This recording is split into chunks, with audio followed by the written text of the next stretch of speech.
Hi everyone, welcome to Sai academy learn English through stories. ఈ వీడియోలో కూడా మనం ఎప్పట్లాగానే ఒక తెలుగు స్టోరీని తెలుగు నుండి ఇంగ్లీష్లోకి ట్రాన్స్లేట్ చేయడం ద్వారా ఇంగ్లీష్ నేర్చుకోవడానికి ప్రయత్నిద్దాం. ముందుగా మనం ట్రాన్స్లేట్ చేయబోయే ఆ స్టోరీ ఏంటో చూద్దాం. చూడండి, ఇక్కడ రవి మరియు శ్రీను స్నేహితులు ఒకసారి సముద్రం ఒడ్డున నిల్చొని ఉన్నారు. వారు ప్రయాణికులతో నిండిన ఒక ఓడను చూశారు. ఆ ఓడ నీటిలో మునిగిపోతున్నా కూడా వారు ఏమీ చేయలేకపోయారు. వారు ప్రయాణికులను కాపాడలేకపోయారు. అప్పుడు శ్రీను ఆ సంఘటన గురించి ఇలా అన్నాడు: బహుశా దేవుడు ఒక చెడ్డవాడిని చంపాలనుకున్నాడేమో, కానీ ఆయన చాలామంది అమాయకులను చంపేశాడు అని. అకస్మాత్తుగా ఒక ఎర్ర చీమ శ్రీను కాలి వేలును కుట్టింది. అతనికి కోపం వచ్చింది. అతను చీమలను చంపడం మొదలుపెట్టాడు. ఆ ప్రాంతంలో చాలా ఎర్ర చీమలను అతను నలిపేశాడు. దీనిని చూసిన తర్వాత రవి ఇలా అన్నాడు: నువ్వు ఏం చేశావో చూడు. ఒక చీమను శిక్షించడానికి నువ్వు చాలా అమాయకపు చీమలను కూడా చంపావు అని. శ్రీను తన తప్పు తెలుసుకున్నాడు. దేవుడిని నిందించినందుకు అతను క్షమాపణ కోరాడు. ఇది అన్నమాట స్టోరీ. ఇప్పుడు మనం ఈ తెలుగు స్టోరీని తెలుగు నుండి ఇంగ్లీష్లోకి ట్రాన్స్లేట్ చేద్దాం. దానికంటే ముందు ఈ వీడియో కనుక మీకు నచ్చినట్లయితే లైక్ చేయండి, మీ ఫ్రెండ్స్ అండ్ ఫ్యామిలీ మెంబర్స్ తోటి షేర్ చేసుకోండి. అంతేకాకుండా ఈ వీడియో మీకు నచ్చిందనో బాగుందనో ఇలాంటి వీడియోలు మరిన్ని కావాలని ఏదో ఒకటి కామెంట్ సెక్షన్లో కామెంట్ చేయండి. ఎందుకంటే మీ లైక్స్ మరియు కామెంట్స్ మాకు ఎంతగానో అవసరం, మరిన్ని వీడియోలు చేసేలాగా హెల్ప్ అవుతాయి. అందుకే ప్రతి ఒక్కరు కూడా వీడియోని చూసి వెళ్లకుండా లైక్ చేసి కామెంట్ చేస్తారని కోరుకుంటున్నాను. ఇంకెందుకు ఆలస్యం, టాపిక్లోకి వెళ్ళిపోదాం. మీరు ఇంకా ఐఎమ్ బిజీ లేదా ఐఎమ్ హ్యాపీ లాంటి చిన్న చిన్న మాటలే వాడుతున్నారా? మీ ఇంగ్లీష్ ని బేసిక్ లెవెల్ నుండి అడ్వాన్స్ లెవెల్ కి మార్చాలనుకుంటున్నారా? అయితే మీకోసమే మా సాయి అకాడమీ అందిస్తుంది. 350కి పైగా ముఖ్యమైన పదబంధాలు పాలు, ప్రతి పదానికి తెలుగులో అర్థం మరియు క్లియర్ ఎగ్జాంపుల్ సెంటెన్సెస్ ఉన్నాయి. దీని ద్వారా మీరు నేటివ్ స్పీకర్స్ లాగా కాన్ఫిడెంట్ గా మాట్లాడగలరు. కానీ ఇప్పుడు కేవలం 125 రూపాయలకి అందిస్తున్నాం. వెంటనే కింద ఉన్న లింక్ క్లిక్ చేసి ఈ పీడిఎఫ్ ని ఇప్పుడే డౌన్లోడ్ చేసుకోండి. Don't miss it. రవి మరియు శ్రీను స్నేహితులు. ఇక్కడ రవి మరియు శ్రీను అనేది సబ్జెక్టు, ఇక్కడ స్నేహితులు అంటున్నాం. అంటే ఇక్కడ మనం ఒక స్టేట్ ఆఫ్ బీయింగ్ తెలుపుతున్నాం. కాబట్టి ఇక్కడ మనం ఒక బీ ఫామ్ని యూజ్ చేయాలి. ఇక్కడ మనం పాస్ట్ గురించి చెప్తున్నాం కాబట్టి పాస్ట్ బీ ఫామ్లో అయినటువంటి వాజ్ లేదా వర్లను ఉపయోగించాలి. ఇక్కడ సబ్జెక్ట్ మనకి రవి మరియు శ్రీను ప్లూరల్ సబ్జెక్ట్ కాబట్టి వర్ అనే బీ ఫామ్ యూజ్ చేయాలి. అంటే Ravi and Srinu were friends, స్నేహితులు. Okay, Ravi and Srinu were friends. Ravi మరియు శ్రీను స్నేహితులు. ఒకసారి అంటున్నాం, అంటే వన్స్, ఒకసారి వారు సముద్రం ఒడ్డున నిల్చొని ఉన్నారు.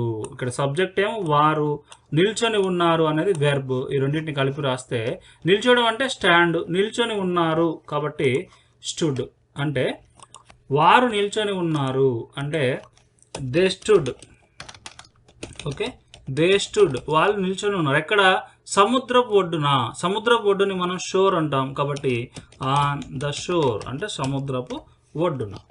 వారు ప్రయాణికులతో నిండిన ఒక ఓడను చూశారు. సబ్జెక్ట్ ఏమో వారు, ఏం చేశారు? చూశారు. ఈ రెండింటిని కలిపి రాస్తే వారు చూశారు అంటే దే సా. వారు చూశారు దేన్ని? ఒక ఓడను. అంటే a ship. They saw a ship.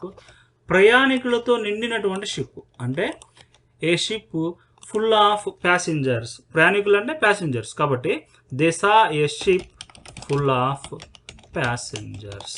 Okay, ప్రయాణికులతోటి ఫుల్గా ఉన్నటువంటి షిప్ను వాళ్ళు చూశారు. ఇది అనమాట. ఆ ఓడ నీటిలో మునిగిపోతున్నా కూడా వారు ఏమీ చేయలేకపోయారు.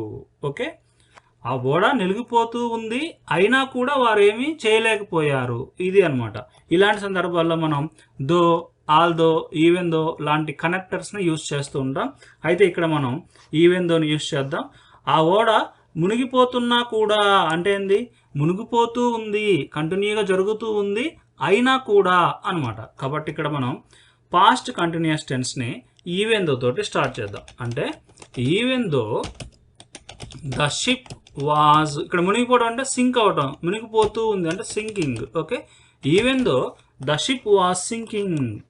ద షిప్ వాజ్ సింకింగ్ అంటే ఆ షిప్ మునిగిపోతూ ఉంది, ఈవెన్ దో యాడ్ చేయడం వల్ల ఆ ఓడ నీటిలో మునిగిపోతున్నా కూడా అని అర్థం.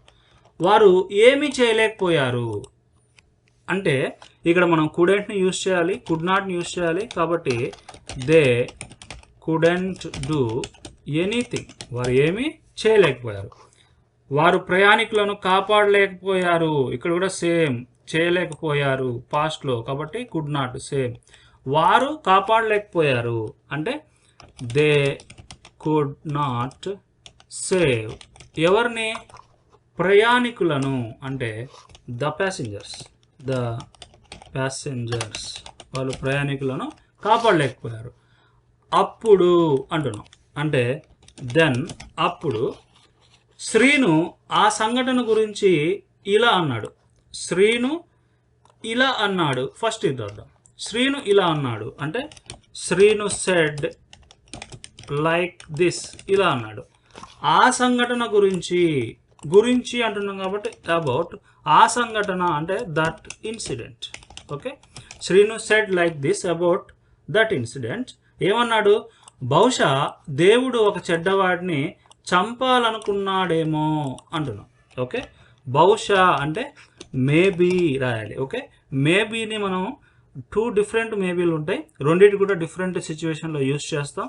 ఓకే, ఇక్కడ మనకి ఈ విధంగా బహుశా, ఏమో ఇలా రావాలంటే మేబీ అనేది ఈ విధంగా కలిపి ఉన్న మేబీనే వాడాలి. అది కూడా మన సెంటెన్స్కి ముందు వాడాలి. ఇది మాత్రం గుర్తుపెట్టుకోండి. ఓకే, మేబీ అంటే బహుశా దేవుడు ఒక చెడ్డవాడిని చంపాలనుకున్నాడేమో అంటున్నాడు. అంటే చంపాలనుకున్నాడు అంటే ఒక పని గతంలో చెయ్యాలనుకున్నాము అంటే మనం వాంటెడ్ టు యూజ్ చేస్తాం. కాబట్టి ఇక్కడ దేవుడు చంపాలనుకున్నాడు అని రాస్తే గాడ్ వాంటెడ్ టు కిల్ ఎవరిని? ఒక చెడ్డ వ్యక్తిని అంటున్నాం. అంటే కిల్ ఏ బ్యాడ్ పర్సన్.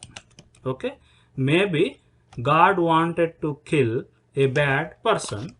కానీ అంటున్నాం అంటే బట్, కానీ ఆయన చాలామంది అమాయకులను చంపేశాడు అంటే బట్ హీ కిల్డ్.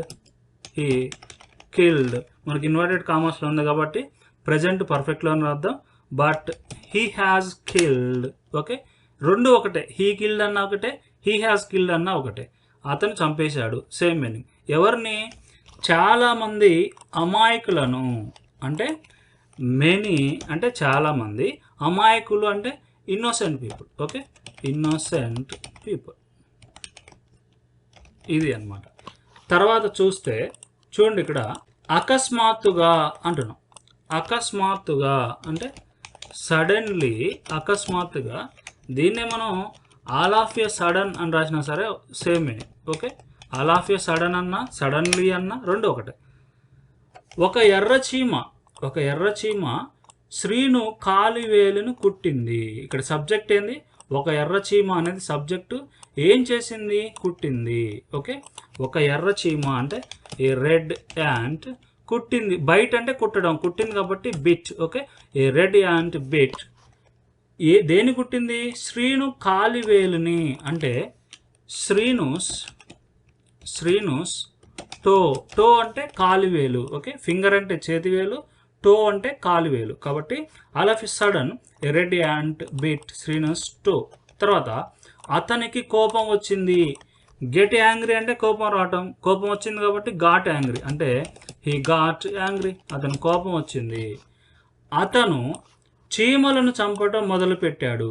ఓకే, ఇక్కడ సబ్జెక్ట్ ఏమో అతను మొదలుపెట్టాడు అనేది వెర్బ్. ఈ రెండింటిని కలిపి రాస్తే అతను మొదలుపెట్టాడు అంటున్నాం. అంటే హీ స్టార్టెడ్. దేన్ని? చంపడం అంటే కిల్లింగ్. He started killing. వేటిని? చీమలను అంటున్నాం. అంటే హీ స్టార్టెడ్ కిల్లింగ్ యాంట్స్. తర్వాత ఆ ప్రాంతంలో చాలా ఎర్ర చీమలను అతను నలిపేశాడు. ఇక్కడ సబ్జెక్ట్ ఏమో అతను ఏం చేశాడు? నలిపేశాడు అంటే క్రష్ చేశాడు అనమాట. ఈ రెండింటిని మనం కలిపి రాస్తే అతను నలిపేశాడు అంటే హీ క్రష్డ్, అతను నలిపేశాడు. వేటిని? చాలా ఎర్ర చీమలను అంటే మెనీ రెడ్ యాంట్స్. ఆ ప్రాంతంలో అంటున్నాం అంటే ఇన్ దట్ ఏరియా, ఆ ప్రాంతంలో. He crushed many red ants in that area అనమాట. తర్వాత దీనిని చూసిన తర్వాత అంటే ఆఫ్టర్ సీయింగ్ దిస్, దీనిని చూసిన తర్వాత రవి ఇలా అన్నాడు అంటే రవి చెప్పాడు అనమాట. అంటే రవి సెడ్ ఇలా అంటున్నాం కాబట్టి like this. Ravi said like this. ఏమని చెప్పాడు? నువ్వు ఏం చేసావో చూడు. ఫస్ట్ చూడు రాయాలి. చూడు అంటున్నాం అంటే మనం కావాలని అక్కడ చూపిస్తూ చూడు అంటున్నాం కాబట్టి లుక్ రాస్తాం. ఓకే, లుక్ ఎట్ అంటే చూడు అని. ఏం చూడాలి? నువ్వేం చేసావో అంటున్నాం అంటే what you have done. Look at what you have done. లేకపోతే ఇక్కడ మనం ప్రజెంట్ పర్ఫెక్ట్లో కాకుండా పాస్ట్ సింపుల్లో రాసినా సరే పర్వాలేదు. Look at what you did అన్నా సరే okay, look at what you have done అన్నా సరే ఓకే. ఒక చీమను శిక్షించడానికి నువ్వు చాలా అమాయకపు చీమలను చంపావు. ఓకే, ఒక చీమను శిక్షించడానికి అంటున్నాం అంటే to punish. Okay, to punish an ant. Okay, to punish an ant అంటున్నాం అంటే ఒక్క చీమను శిక్షించడానికి నువ్వు చాలా అమాయకపు చీమలను చంపావు. అంటే నువ్వు చంపావు అంటే యూ హ్యావ్ కిల్డ్. నువ్వు చంపావు. ఓకే, చాలా అమాయకపు చీమలను అంటున్నాం అంటే you have killed many innocent ants. ఇదన్నమాట. ఓకే, ఇన్వర్టెడ్ కామర్స్ క్లోజ్ చేసేద్దాం. తర్వాత శ్రీను తన తప్పు తెలుసుకున్నాడు. ఇక్కడ తప్పు తెలుసుకోవడం అంటే రియలైజ్ అవ్వడం అనమాట. అంటే Srinu realised his mistake. Okay, realised his mistake. Okay, Srinu realised his mistake. Srinu తన తప్పును తెలుసుకున్నాడు. దేవుడిని నిందించినందుకు అతను క్షమాపణ కోరాడు. ఓకే, ఈ క్షమాపణ కోరడం అంటే మనం సెడ్ సారీ అన్నా ఓకే, లేకపోతే అపాలజైజ్డ్ అనే వెర్బ్ ఉంది, మనం దాన్ని డైరెక్ట్గా యూజ్ చేసుకోవచ్చు. అంటే హీ అపాలజైజ్డ్ టు గాడ్. అతడు దేవుడిని క్షమాపణ కోరాడు. దేనికి? నిందించినందుకు అంటే బ్లేమ్ చేసినందుకు. అంటే ఫర్ బ్లేమింగ్ హిమ్. అతనిని. ఇక్కడ హిమ్ అంటే దేవుణ్ణి అనమాట. ఓకే, ఇది అనమాట స్టోరీ. ఒకసారి మనం స్టోరీ అంతటిని చూద్దాం. చూడండి, ఇక్కడ Ravi and Srinu were friends. Ravi మరియు శ్రీను స్నేహితులు. వన్స్ ఒకసారి. They stood on the shore. వారు సముద్రపు ఒడ్డున నిల్చొని ఉన్నారు. దే సా వాళ్ళు చూశారు. A ship full of passengers. Ship నిండా ప్యాసింజర్లు ఉండటం చూశారు. Even though the ship was sinking. ఆ షిప్ మునిగిపోతున్నా కూడా దే కుడెంట్ డూ ఎనీథింగ్. వారు ఏమీ చేయలేకపోయారు. They couldn't save the passengers. వారు ప్యాసింజర్స్ని సేవ్ చేయలేకపోయారు. దెన్ అప్పుడు Srinu said like this. Srinu ఇలా చెప్పాడు. అబౌట్ దట్ ఇన్సిడెంట్ అంటే ఆ ఇన్సిడెంట్ గురించి, అంటే ఆ ప్రమాదం గురించి లేకపోతే ఆ సంఘటన గురించి శ్రీను ఇలా చెప్పాడు. Maybe God wanted to kill A bad person. అంటే బహుశా దేవుడు ఒక చెడ్డ వ్యక్తిని చంపాలనుకున్నాడేమో. బట్ కానీ he has killed many innocent people. ఆయన చాలామంది అమాయక ప్రజలను చంపేశాడు. తర్వాత ఆల్ ఆఫ్ ఎ సడన్ అకస్మాత్తుగా ఏ red ant bit Srini's to. ఒక ఎర్ర చీమ శ్రీని యొక్క కాలుని కుట్టింది. He got angry. అతనికి కోపం వచ్చింది. He started killing ants. అతను చీమలను చంపడం మొదలుపెట్టాడు. He crushed many red ants in that area. ఆ ప్రాంతంలో చాలా ఎర్ర చీమలను అతడు నలిపేశాడు. ఆఫ్టర్ సీయింగ్ దిస్, అది చూసిన తర్వాత Ravi said like this. Ravi ఇలా చెప్పాడు. Look at what you have done. నువ్వేం చేసావో చూడు. To punish an ant.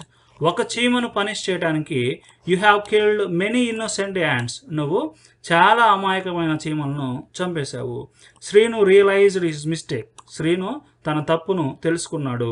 He apologised to God. అతను దేవుడికి క్షమాపణలు కోరాడు.